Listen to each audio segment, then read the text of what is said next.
अस्सलाम वालेकुम वरहमतुल्लाहि वबरकातुहू। नाज़रीन, आप देख रहे हैं हशरात की दुनिया, जहां हम आपको हशरात की दिलचस्प और हैरतअंगेज जिंदगी के बारे में मालूमात फराहम करते हैं। आज की वीडियो में हम बात करेंगे एक ऐसे शिकारी के बारे में जो अपनी होशियारी और बेरहम शिकार के तरीके के लिए मशहूर है। जी हाँ, हम बात कर रहे हैं एंटलाइन की, यानी चींटियों का शेर, जो एक जबरदस्त और मुनफरिद शिकारी है। तो आइए इस दिलचस्प सफर का आगाज करते हैं। एंटलाइन, जो एक हैरतअंगेज और खतरनाक शिकारी है, जो अपने शिकार के अनोखे तरीके से हशरात की दुनिया में एक खास मुकाम रखता है। ये ज्यादातर रेतीली और खुश्क इलाकों में पाया जाता है और अपनी खुराक हासिल करने के लिए इंतहाई दिलचस्प और पेचीदा जाल तैयार करता है। एंटलाइन अपनी रिहाइश के लिए रेत के नीचे एक कैफनुमा गढ़ा बनाता है। ये गढ़ा इस तरह बनाया जाता है, जब कोई चींटी या दूसरा छोटा हशरा इसके करीब से गुजरे तो फिसल कर इसके जाल में जा गिरे। एंटलाइन खुद इस गढ़े के नीचे रेत में छुपा रहता है और शिकार के आने का इंतजार करता है।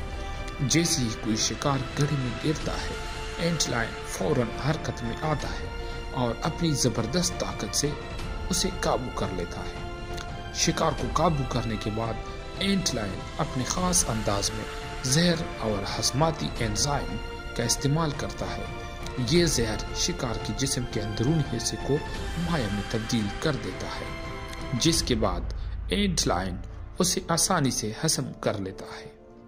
इसके शिकार का अमल निहायत तेज और मौसर होता है, जो इसकी होशियारी और शिकारी महारत का मुंह बोलता सबूत है। दिलचस्प बात यह है कि अगर शिकार गड़े में फंसने से बचने की कोशिश करे तो एंटलाइन खुद पर हमला करके उसे मजीद रेत में धकेलने की कोशिश करता है। इसका शिकार के साथ ये बेरहम रवैया उसे कुदरत का एक बेमिसाल शिकारी बनाता है, जो अपनी बका के लिए किसी भी हद तक जा सकता है। एंटलाइन का ये अनोखा तर्ज जिंदगी हमें हशरात की दुनिया की पेचीदगी और कुदरत के हैरतअंगेज निज़ाम के बारे में बहुत कुछ सिखाता है। ये न सिर्फ एक बेहतरीन शिकारी है, बल्कि इसकी हिकमत अमली और सब्र भी बेमिसाल। तो नाज़रीन, ये थी एंटलाइन की हैरतअंगेज कहानी। उम्मीद है आपको आज की ये वीडियो पसंद आई होगी और आपने कुछ नया सीखा होगा। अगर आपको हमारी ये काविश पसंद आई तो वीडियो को लाइक करें, हमारे चैनल हशरात की दुनिया को सब्सक्राइब करें और अपनी राय नीचे कमेंट्स में जरूर दें। अगली वीडियो में हम एक और दिलचस्प हशरे की कहानी लेकर आएंगे। तब तक के लिए इजाजत दीजिए।